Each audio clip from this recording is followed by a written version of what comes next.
Most of us were taught to suppress our feelings. And then especially those of us who go into medicine, Oh, yeah. talk Right. about a Right. profession where you stay like between your chin and the top of your head.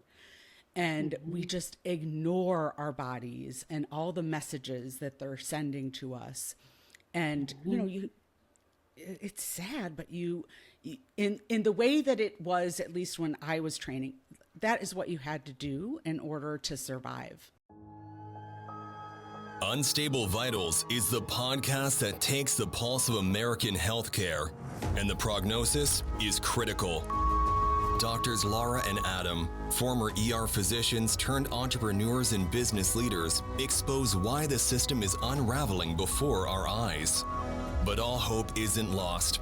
Lara and Adam cut through the noise, spotlighting what's failing, what's actually working, and what it will take to rebuild a system on the verge of collapse. Buckle up. This is the unfiltered, no BS conversation healthcare desperately needs. Hey everyone, welcome to Unstable Vitals. This is Dr. Adam Brown. I'm with my good friend Lara Zibners. We are co-hosting today's very exciting podcast with Dr. Melissa Parsons. Melissa, it's so good to see you. Before you go, I'm going to have Lara introduce you because you guys have been friends for quite some time. Okay, but hi everyone. Adam, how come you get to be Dr. Adam Brown and I'm just Lara Zibners? Like I Did I earned my say doctor that? title That was too. shitty. You of did. me. That was super shitty of you. Okay, Anyway, and wait. I'm going to excited. interrupt. No, I'm going to do let's the go guy with it. thing. I'm going to do the guy thing and interrupt because that was shitty of me. And number one, you have more degrees than I do. That's number two. So you're a doctor. You have a master's in education. You have a master's in business administration. She was one of my students. High pass. So like that was a crappy thing. I did say Dr. Melissa Parsons. So do I get like so really I'm the 50%? only one. Anyway, I forgive you, and it's fine. Dr. Zibners is my father. You can call me Lara. Anyway, I am so excited to have my very good, very old, and I mean old like years, not old because she's younger than me, friend Melissa. And I'm going to go to my formal notes and read what I wrote because I don't want to get it wrong. So this is the best self-description I've ever heard. Melissa is a recovering perfectionist, a people pleaser, and a control enthusiast. I can get behind all that. All right, so Dr. Melissa Parsons spent over 20 years as a practicing pediatrician, repeatedly named one of Columbus, Ohio's top doctors, before moving away from clinical medicine and becoming a life coach, focused on helping women in their personal development and growth. I can attest to Melissa being a great doctor because not only did we train together, but I was a year ahead of her, which means I take full credit for her excellence. Here to tell us about her journey from physician to a healer of a different type is my friend, Dr. Melissa Parsons. Woohoo! Welcome. So good to Thank see you so much. Thank you Did for she that get that beautiful right? introduction. Yep, she got it all right, except that, she does get credit for some of it for sure, but there are many other people who have brought me up to be the person that I am today. Well, it's really good to see you. One of the reasons why we wanted to bring you on and is because you really fit so well in one of the problems we're trying to solve, and that is the healthcare system is unstable. And you have figured out a way and a path to start to impact healthcare positively by even changing your own career to work with other people. So tell us a bit about your background, your journey. Let's start there. Yeah, sure. I, like Lara said, practiced pediatrics in Columbus for about 22 years. I first, trained with Lara at what was then called Columbus Children's Hospital. It is now called Nationwide Children's Hospital. And I worked there after residency for several years in the urgent care system. And I learned so much being an urgent care doctor, taking care of all different types of people and, everything from pretty significant illness and injuries. And I loved my work there. And then when I had children and my boys were older and getting into the school age, realm, and I wanted to be home in the evenings and on the weekends. And of course, working in urgent care, that was not the, hours that we worked. It was evenings and weekends and that type of thing.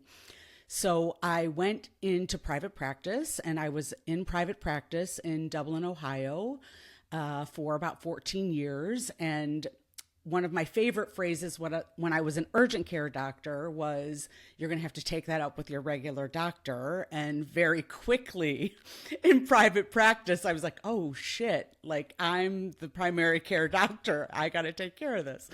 So I've gotten to see many sides of medicine. And then in about 2018, I came across life coaching. I was on part of a Facebook group called Physicians Mom Group, which was started by now my friend, Hala Sabri. Mm-hmm. I know Hala. And yeah, she's amazing. Hi, Hala, if you're listening. I kept seeing all this information about physicians who are women like me receiving life coaching to help solve different problems in their life. And at the time, I had been, gaining and losing the same 30 pounds over and over again. And I was blaming, 30 extra pounds on my body on my then 14-year-old. So it doesn't really work that way, it turns out.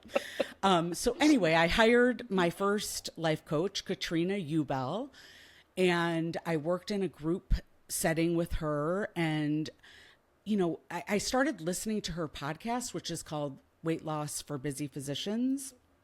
And I was like, how did this bitch get in my brain? I was listening to her and I was like, she knows, it's like she knows me. She's speaking directly to me.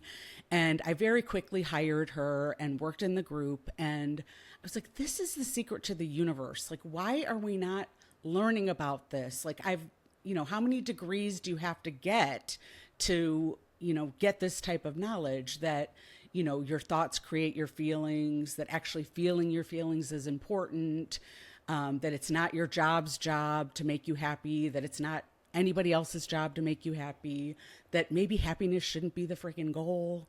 Interestingly, I signed up for the life coach school, and we started on February 2020. And we all know what happened.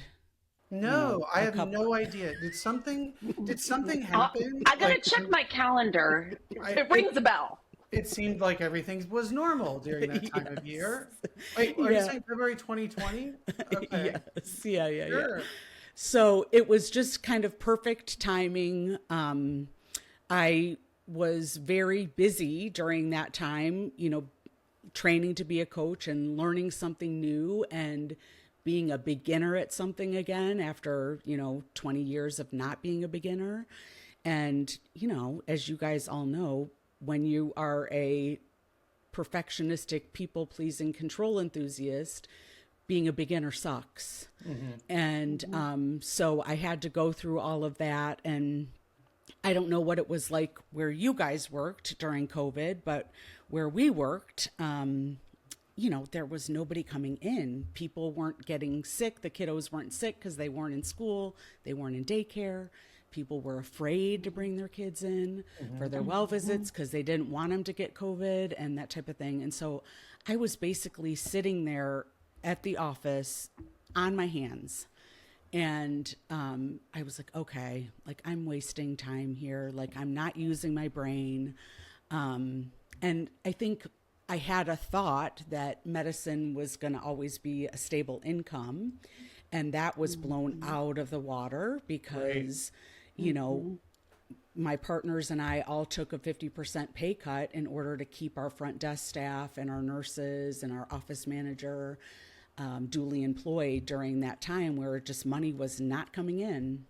So then I was like, okay, if I can make as much money as a life coach as I'm making as a pediatrician, and it relies really on me to do the work of marketing and selling and telling people that this is available and, sharing the beauty of what it is with people, it seemed like a no-brainer.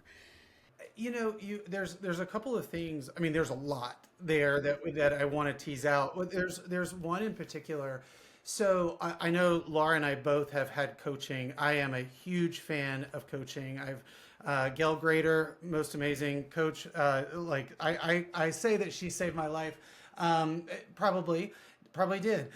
She's been absolutely amazing all the way back from like 2016, 17. There was an antecedent kind of event for me where I said, okay, I need coaching. And so for you, there seemed to be, you listed some life change type things or realizations but was there a specific type of event that said, okay, it's now time, I need a coach? Yes, hell yes. So what happened was it was Christmas 2017. And in order to tolerate my life and time with our families, I found that on Christmas Eve with my family, I had single-handedly drank an entire bottle of champagne. It was delicious, but it was over Only the course one? of the day. Exactly. We call that Adam Laura. water at my I mean, house. we call that child's play. How old are you? 6? Jesus. This is serious stuff, Laura. All right, back Adam. to you. So Sorry. that happened. And then on Christmas Day, we went to my in-laws, and my brother-in-law had gotten this sipping tequila.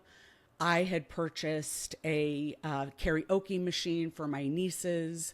And as one does, drank too much tequila and was singing Total Eclipse of the Heart with my brother-in-law at like 11:30 p.m. in the karaoke machine, and saw the video evidence of it the next day. And I was like, okay. And saw, I have body dysmorphia where I always think that I look better than I actually do. Like most people with body dysmorphia, Reverse it's the dysmorphia. opposite. Yes. So I have this reverse dysmorphia until I'm like met with a photo or video of myself. And then I'm like, oh, that's me. So luckily that Christmas, we live in Columbus, our families are in Cleveland. So I had a 2-hour drive, and I had been seeing all this stuff about Dr. Ubel on PMG, like I said, and the boys, as it would happen, wanted to go home in the car with their dad and the dog. So I had a vehicle all to myself, and I listened to several of Katrina's podcasts on the drive back to Cleveland, or Columbus rather. And I was like, okay, like I need to do this. Like I need to do something. I need to stop blaming Owen for, me eating and drinking and scrolling and all the things that we do to escape our reality. So I have a question, because back to what you said before, how many degrees do you need to feel your feelings? I have 2 masters and a doctorate, and I don't really like to feel them at all. So the answer is, I think this is something that's very unique that you have to learn specifically and dive into on purpose. You said it's uncomfortable going back to being a beginner. And I felt that when I went back to get my MBA. Like I went because I did my finances in Word. Like I literally showed up the dumbest person in the class. And then so I want to explore that feeling about going back, being so accomplished and going back to the beginning. And I will tell people, you didn't just go back to the beginning. You used my sister, I think, as one of your practice patients. So I don't even know what that dark place was like.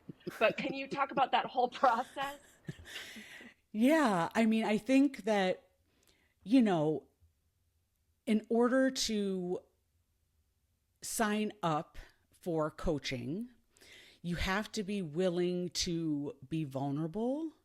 You have to be willing to tell your coach shit that you do not want any other human to know about you. And I mean, I suppose you could do it and be successful without that. But in my experience, the people who are most willing to just lay it all out there and say, like, this is me,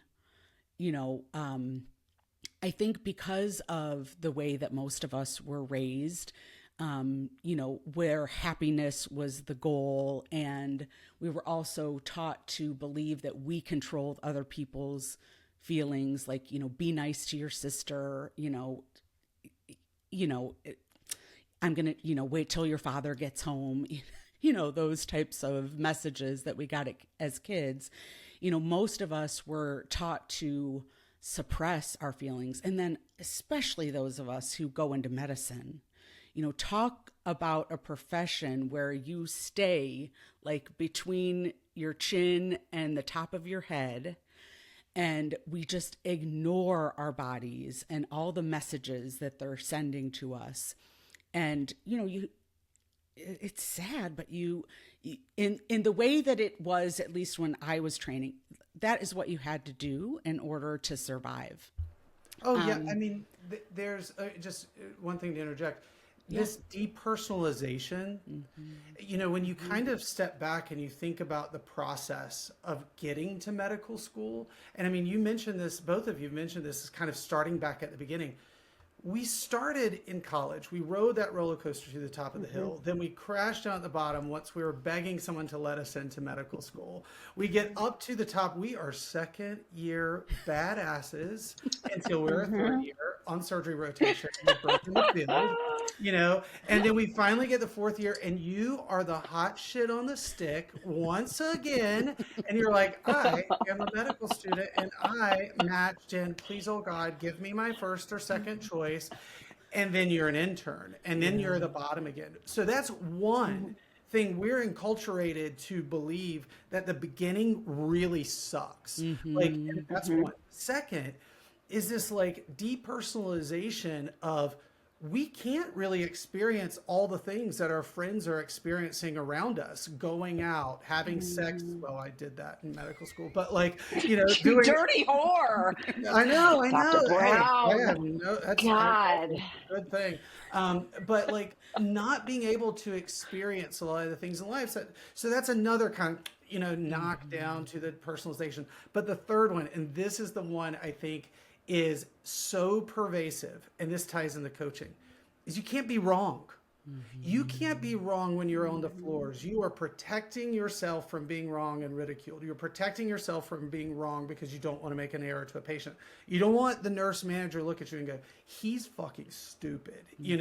Avoid him. You want them to like you. And so to take that step for coaching, you have to admit you're wrong and need help. And for a doctor, that is not an easy spot to be in, especially having gone through depersonalizing yourself to the point you are becoming a job, and then turning around and then having to admit you're human and not Superman or woman. Well, it's a challenge. Before you get into that, Melissa, I'm going to throw in there one other part of when you said we're in our heads. We're taking care of sick babies. We're handing dead children over to their parents after something horrible. And we can't sit there and cry with them. I think I let myself do that once, and I came home and my mother said, get over yourself. Like, that's not your job, right? Your job is to stay stoic and be supportive, especially in emergency medicine, urgent care, for the entire department, the nurses, everyone else around you. So taking all of that, you have to be wrong, you have to be vulnerable, and you've been trained to an excess to be neither of those things. Yeah. Most of the time, by the time that physicians come to coaching or to therapy, the mountain of shame and the mountain of sadness and the mountain of, just the shit that we have to bury, it almost seems insurmountable at first. And, I think one of the things I try to do with my physician clients is just normalize, like, you're not alone. And I think that in addition to everything, you guys said, like, just the extreme loneliness, even though you're surrounded by people who are in the similar situation to you, because you can't admit it, it's just, there's nothing more I can say about it, but just, most of the time, the people that come to me have been trying to DIY it and do it on their own for so long. And just to have another person who gets it, and who can, and just normalize, everything that you're feeling is valid. Everything that you've done up until this point to keep yourself and your psyche safe makes sense. Do you think, I know you speak a lot about burnout, and there's this like rash of classes on teaching us resilience and those sort of things. And I've oftentimes said, right? I've oftentimes said it's like, let's put someone through a traumatic event every single day and then tell them that they have to go fix themselves from the trauma that the system has been bestowing upon them. Like it's really crazy. So to that point, do you believe that this kind of being in our head, not being able to be wrong, not being able to be a person, a total person, is a background driver for the burnout that we experience? Yeah, and if you're lucky, you only experience burnout. Think about the physician suicide rate. Again, the people who think like just have, I can only imagine so much shame and so much internalized anger, internalized sadness. I think burnout is, it's terrible and I don't want anybody to experience it. And I love when people realize I am burnout and I need help instead of, this is how it's supposed to be and this is how it's always going to be. So therefore, my only way out of this is to take my life. Yeah, I've done a fair amount of collaboration with the Dr. Lorna Breen Foundation. That's just one of my close friends is their chief medical officer, Steph Simmons. Shout out to her.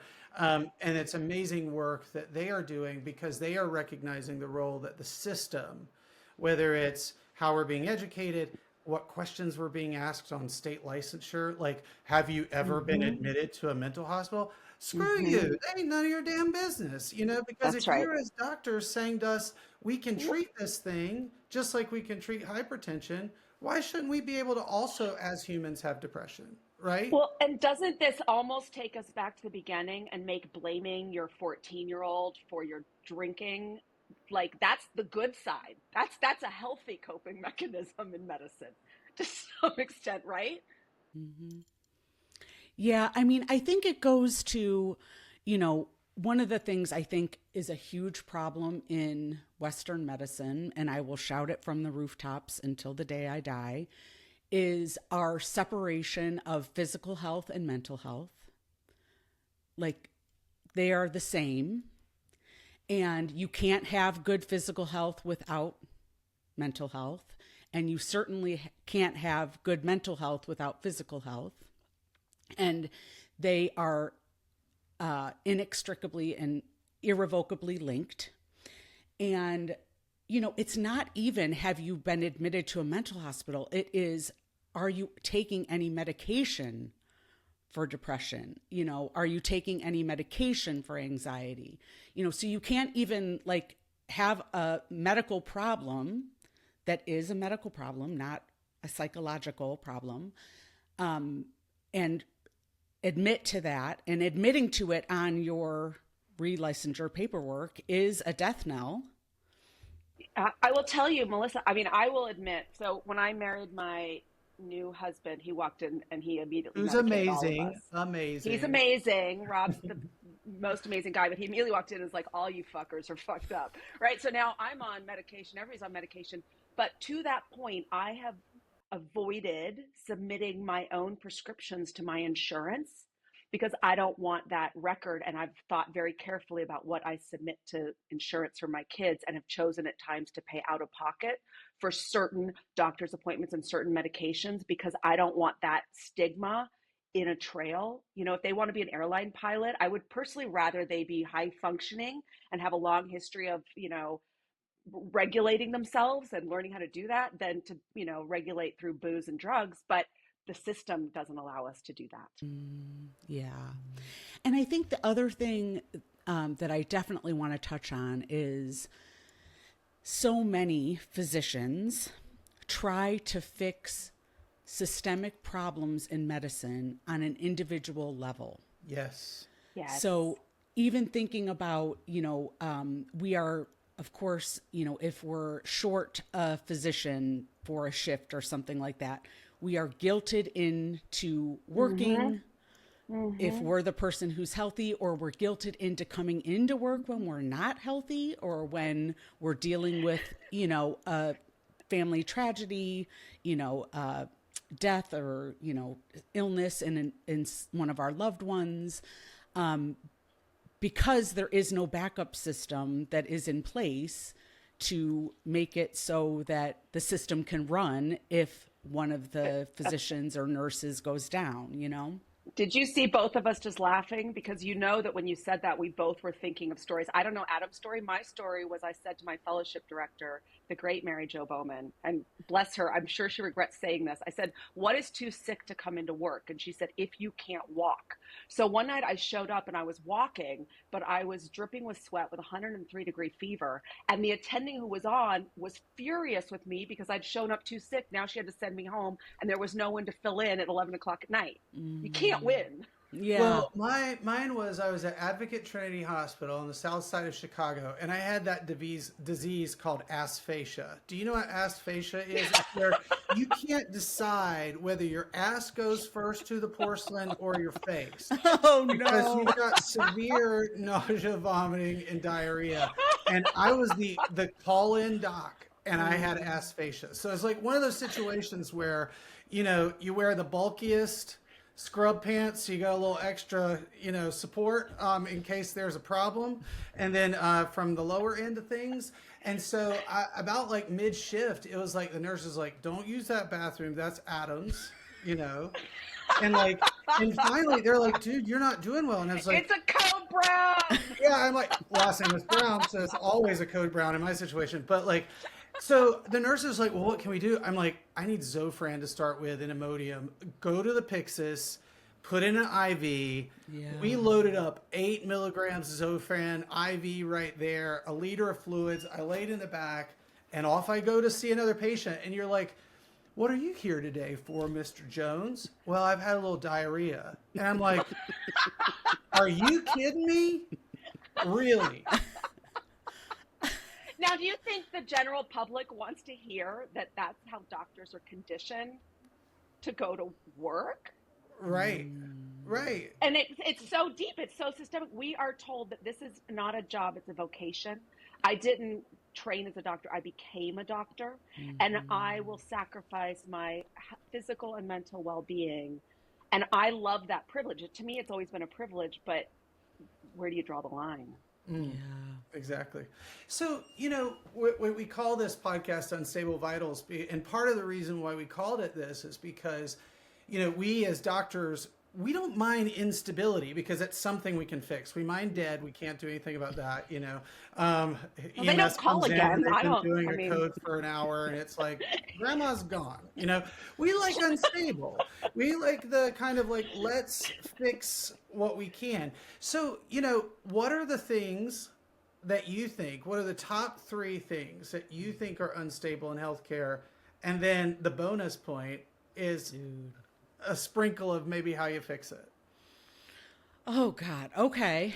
I certainly can't limit it to 3, but I'll try. Right.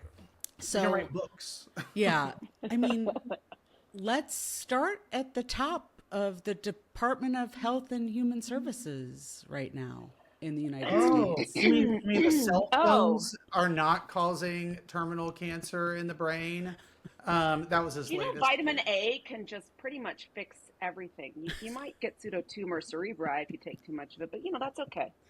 Yes, and we should be worried about riboflavin in our foods. I said that on the news the other night. I'm like, because that riboflavin, man, is scary shit. There is probably some of that shit in the banana I ate earlier. Probably.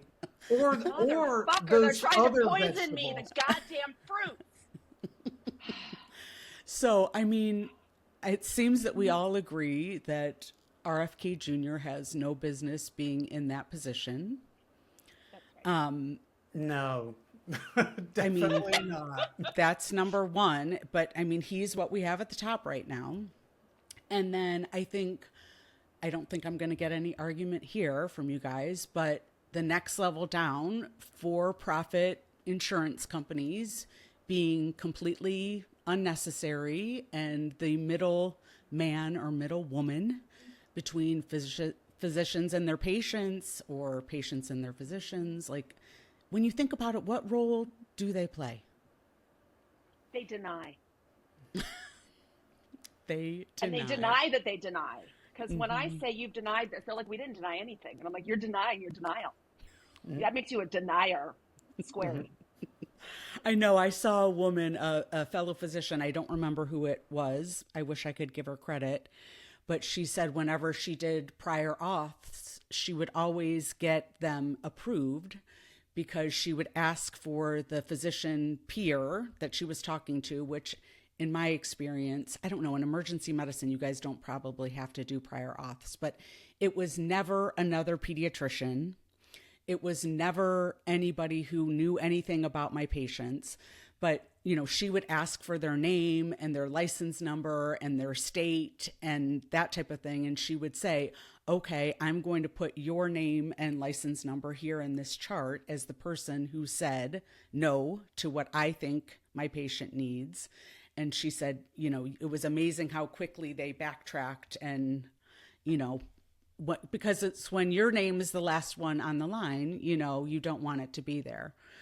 And then we already talked about the next level that I think, which is expecting us as physicians to ignore our own health and bodies in the process of becoming and living as docs, which, you know, I think leads to burnout and, you know, leaving medicine if it's a good case, and burnout and leaving the earth if it's, you know, not the best.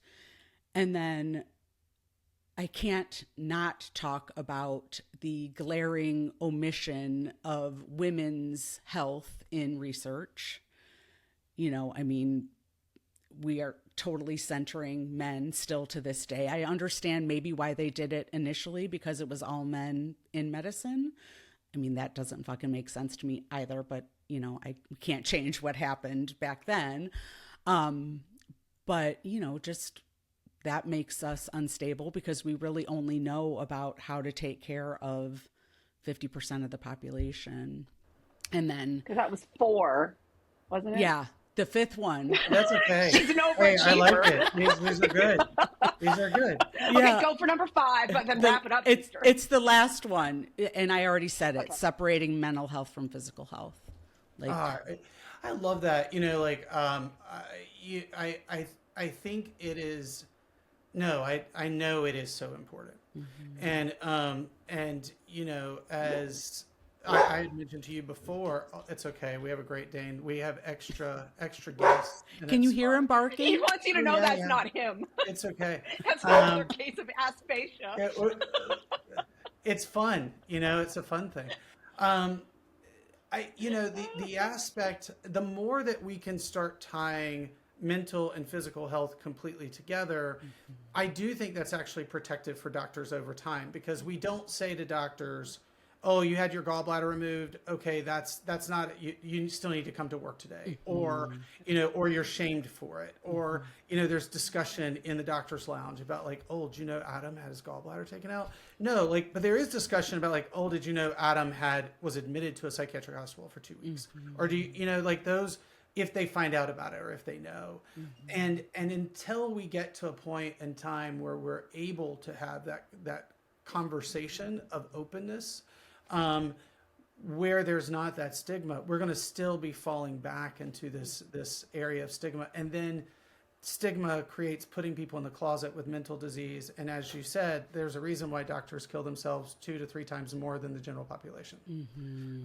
And that's a scary place to be. Well, and I think even for the general population, right? I mean, so much, you know, research has been done lately showing that a lot of the autoimmune diseases where our bodies are, I mean, fighting against themselves are because we have so many repressed emotions. And I was listening to Gabor Mate's book on one of my walks recently. And, you know, he is a family medicine physician who has done a lot of trauma work. And I really like his work. And they were talking about how anecdotally they have found that they couldn't figure out why everybody who comes into the ALS clinic is the nicest person in the world. And, you know, they were like, why don't assholes get ALS? Like, how is it possible? And, you know, they're really seeing a link between these people who are complete people pleasers and ALS, which, you know, there's obviously more research that needs to be done. Who knows if any of it'll get fucking done in the United States, but, you know. Well, so. I think I'll give you a shout out there, Melissa, because, you know, my mom passed of ALS, and I can say, well, I loved her more than anything. She was not the nicest person in the world and always said she was going to hell because that's where her friends would be. The leaf does not fall far from the tree, Laura. The leaf does not fall far from the tree. But she was an awesome badass. And so I believe good people get bad. Okay, I think we're going to have to wrap it up. I want to say that you have cured us with our take home today for me is let's bring mental and physical health together for our healthcare providers. Love it. And that would go a long way to fixing this system. And I want to say thank you, my friend Melissa, and a big hug to John and the boys. And I will see you soon because I might need some help. Amazing. My consult line is open. Well, this was absolutely amazing. So my take home that I learned from it is don't wait to seek coaching. There's 3 individuals here who are all doctors who have portfolioed their lives, that are doing entrepreneurial things that seem to be very happy, fulfilled. And a lot of it tracks back to the fact that we reached out and we got help and we had coaching. Yeah, for sure. Anybody who can take this messy jumble in my brain and help me make sense of it, like, I want to work with that person forever and ever. That's amazing. Well, listen, thank you so much from Dr. Lara and myself and Dr. Melissa. Thank you, guys. It was so good to have you on. Some really great takeaways from that. And we can't wait for other people to listen as well. Yeah, amazing. Thank you guys so much. Thanks for tuning in to Unstable Vitals. If you enjoyed this episode, make sure to follow us for more unfiltered conversations on the pulse of healthcare. Connect with us on LinkedIn or visit unstablevitals.com to stay in the loop. And don't forget, real change starts with real talk. See you next time.